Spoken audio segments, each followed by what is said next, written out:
Hey guys, I'm back with another review, and this one is on a device I've been thinking about getting for a while just because I use headphones for most of my audio, and I've been using gaming headsets for most of my recordings. So this is a review on what amount for a very, very, very inexpensive condenser microphone set, advertised as a professional microphone set. So this is going to be the Neewar brand condenser microphone. And before we really get into it, as always, please, if you find this video helpful, give me a like, subscribe to my channel, all that fun stuff. Right now you're just watching the unboxing. I'm going through the pop filter right now. This kit is $50 on Amazon, and I think eBay has a similar listing for about the same price. You can find it for about $50 to $55 depending on what service you're using. But spoiler alert, the mic I'm using right now is the microphone that was given. There was some stuff I had to do to finagle the sound I wanted out of it, but we'll talk about it later. We'll compare the old mic I used with the gaming headset to the new mic, which is what you're hearing right now, so you can kind of get a before and after comparison. We got and basically the items list runs like this: the condenser microphone itself, you'll see that in a moment, an adjustable suspension scissor arm, so the boom essentially, a table mounting clamp. That's the only way you're getting on there. Basically, just a pressure clamp, a metal shock mount, a pop filter, ball type anti-wind foam cap. I'm not using that on mine, and a 3.5 millimeter male to XLR male cable. It also comes with a XLR cable for the mic connection to the power supply, phantom power supply, 48 volts, and that's the full kit. So other kits only include the microphone and the boom and the arm and everything else, but they don't include the power supply. Essentially, I think with those kits, they're assuming you're going to have a higher end or separate sound mixer. This entire video is not. There's no sound mixer. The only thing I'm using is Realtek's HD audio software that you can get the drivers for anytime you need to on a Windows PC. Essentially, the focus here is on speaking quality and streaming. So if you want to stream a game and want to do commentary, this is not meant to be a test of musical instruments or singing. It's basically just my voice as I'm speaking. Um, Overall, I'm going to say the quality of the pieces is good in my estimation. Just not the microphone. I'm not going to comment on on the quality of the mic. This is my first actual condenser microphone, so I'm not in a position to comment on that. But I can say everything else, the pieces, the springs holding up the boom, they all seem to be pretty high quality for the low price. And I just want to reiterate that this is a budget microphone setup. This probably isn't even meant to be super studio quality. It's obviously, there's no mixer attached to it. This is just a phantom power supply. That's it. So if you want to do some extra audio work with it, yes, you can make this mic do more. It's just not what I plan on doing with it. I plan on just basically using it for easier narrations. And it also makes so I don't have to have the microphone right up to my face when I'm using it on my headset. The headset mic has some flaws, and we'll talk about those once we get to the test on the headset. But overall, I'm really happy with the purchase. 50 bucks. At first, I was a little concerned because the mic had a lot of feedback. When I built my desktop PC, I never installed the Realtek drivers. Once I got those installed, restarted the computer, I had more options, basically like to mute background noise and all those enhancement options once you get into the properties for the recording devices. So to give you an idea, I'm recording this right now. I'm sitting back in my chair. I'm about maybe a foot away from the microphone, or at least a foot away from the pop filter, and that's the distance we're talking about. If I get closer, this is me getting right up to the microphone, so it's going to get a little bit louder. You're going to get a little bit of that bass effect from the proximity. But now I'm back sitting about a foot away again. So that's essentially what we're talking about as far as quality. I would say it captures my voice a little better than the other microphones. The other microphones tend to distort it. It makes it either really way too loud, way too bass. It overemphasizes different aspects.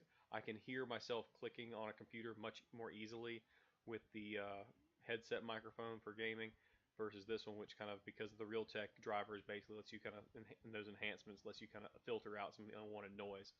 So overall, I think it's a good microphone. It's going to do what I want it to do. It also gives me a little more versatility as far as where I want to sit if I want to do streaming or anything like that. So that's kind of nice. It also means I'm not tethered to a headset, so I can throw on some earbuds or something else to listen to audio if I want to. Don't always do that, but it gives me a little more versatility. And I can also just go back to the headset if I'm doing other stuff anyway, so it makes it kind of nice. Alright, so now you get to see my horrifyingly messy desk. I'm just putting the clamp on. I would not put the clamp where I'm putting it right now. I thought at first when I had this clamp set in there, and my hair looks awful, and it looks like I just got out of the shower. Excellent, excellent videography on my part. Base of the clamp, it works fine. Obviously, there's portions of my desk on each side made of glass, so you cannot put the clamp there. Although I would say, if it's high quality glass, the top of the clamp is rubberized, which is great. It makes it more secure, makes it safer to put on surfaces that might scratch. The problem is the bottom of the clamp is not rubberized in any way, and they could have probably made a rubberized lower portion of the clamp, and it would have been just as effective and not cost that much more, but they simply didn't. Again, it's a budget piece, and I don't know that you could get an aftermarket clamp to actually be effective, but essentially that's where I put it at first, and we're going to find very quickly that the boom would not reach over my monitor and reach close enough to me where I felt comfortable having the mic, unless I didn't mind having the mic just blocking my view of the screen. Okay, so now we're putting the boom arm in, and it clamps down again inside. So the clamp's already set on the table, and then you use the pressure screw to actually hold the boom arm in place. And once you get it pretty snug and tight, it's a matter of what you enjoy as far as how loose it is, and then you're good to go. And you have a fully functional boom arm, except in my case, again, because of the way my desk is shaped and where I put it, the boom arm would not reach over. I'm sure they make boom arms that are longer that would be more effective, but again, it's a budget microphone set, so we're not talking about a lot of money being spent here, and they're saving money on control on costs, so they'll make a shorter boom arm where a longer boom arm might have been more, workable. God, that desk is dirty. I need to clean that thing. Holy cow. All right, so on to the next part. All right, so to now move the boom arm to its permanent location. It was a pain to get the desk away. This house has chair rails, so moving the desk around to where the chair rails weren't getting away was just a pain in the butt. And now we're going to essentially attach every other part to this microphone. And it's pretty quick. I mean, the setup, if you're not trying to record like I was, shouldn't take, and you didn't have to move a desk around, which was a pain considering the desk is full of stuff and has crap all over it. But it took me about 15 minutes, but you can do this in 5. I mean, it should only take about 5 minutes to get this all set up if you know exactly where you want to put everything. So basically, from this point, I was trying to figure out why isn't this screwing on this little ledge. They put a black stopper on I'm gonna say or hold placeholder over top of the boom arm where the shock mount goes into. So you got to take that off. It keeps the threads clean, keeps them from getting damaged, so it screws on more smoothly. Take that off, and then you can go ahead and start screwing on that shock mount, and it can take care of itself. Okay, so now we've taken off that protected little placeholder. We're going to screw on the shock mount, and from there it's pretty simple. It goes on. It does not stop because the end boom arm is free rotating, so that'll move around. So you'll never get it to where it stops rotating.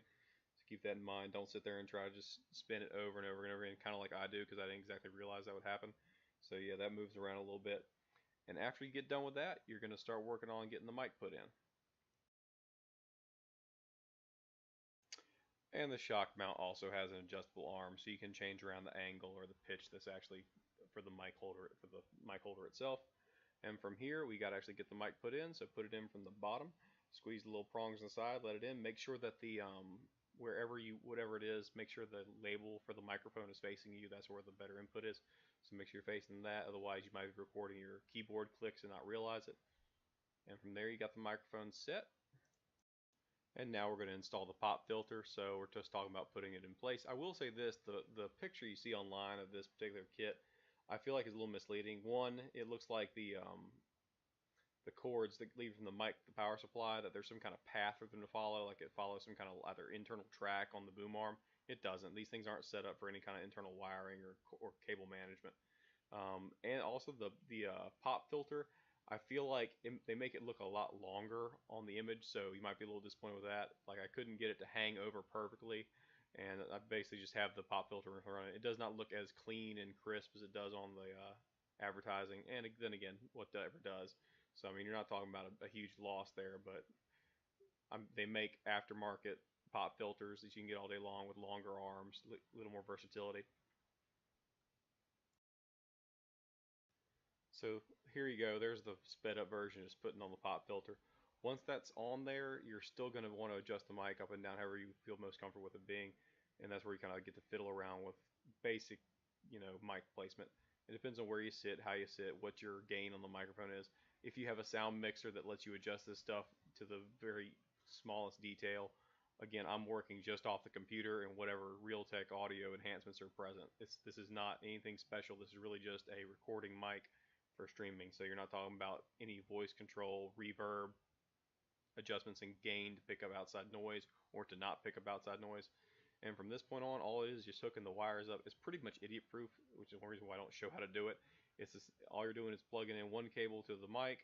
There's only one way to do it. The other cable goes into the input on the power supply. Then you have the output line that goes from those big XLR plugs to a 3.5 millimeter audio jack. Plug that into your sound card or into the back of the computer if it's integrated into the motherboard, and boom, there you go. You have your mic basically all set up.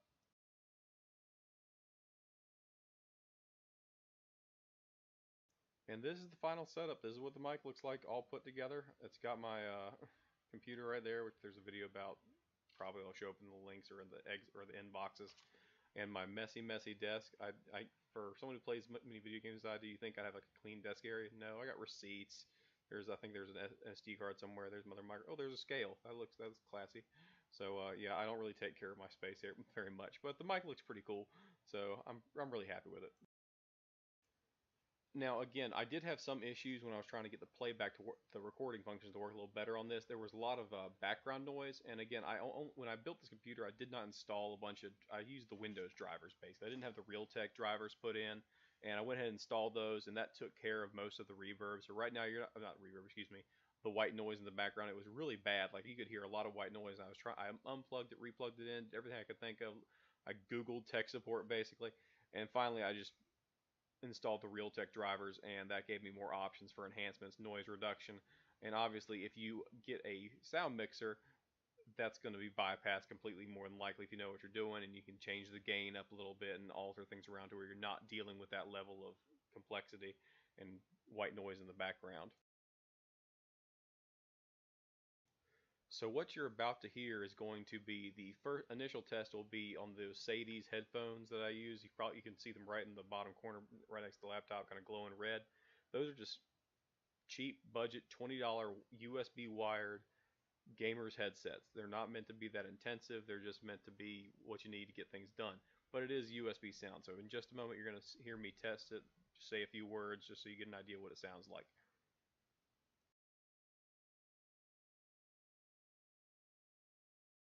Testing, testing. This is the Sadie's gaming headset connected via USB. It was 20 bucks on eBay. Testing, testing. 1, 2, 3, 4, 5, 6, 7, 8, 9, 10. Sadie's headset. This is an audio test of the Neewar brand N-700 condenser microphone kit with power supply. Test 1, 2, 3. Test 1, 2, 3. So when you compare the two, I mean, and everyone has their opinion, but for me, the condenser microphone does a much better job of sounding more natural. The other microphone, because I think it's a dynamic mic anyway, so it's not even that high in a mic for voice recording.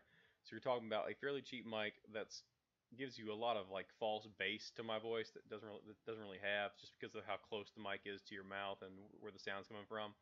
You're also dealing with a lot of ambient sound in the background. Like you can hear everything I do on that microphone. You can hear every click I make, every bit of noise that's out there. If someone's watching a TV show in the next room, you can hear it sometimes. So it just picks up everything. It's very indiscriminate, even when I mess around with the gain functions and change things.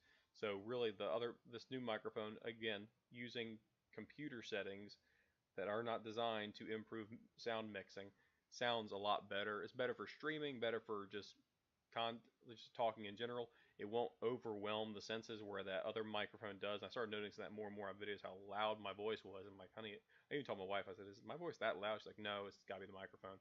So now we have this microphone, and it's for 50 bucks. It's, for me, great money to spend because I wanted to have one. I think it's higher quality. Now, if you want to test it out further for music, I don't have any expertise in that, so I can't really help you. Sorry about that. But I will say this, everything with the kit is universal. So if you want to upgrade the microphone, you can upgrade the microphone. You can put a new mic in there. If you want to upgrade the power supply, you can upgrade the power supply, or just use a standard audio mixer to do what you want to do. So it gives you some versatility. It's a great kit to start out with. So $50 and you get started on whatever adventure you're going down with audio recording. So overall, really happy with it. Going to keep the item. Not going to burden Amazon with a return. $50 all day long. And if you like the video, please give me a like on give me a thumbs up and subscribe to my channel. Thanks for watching, guys.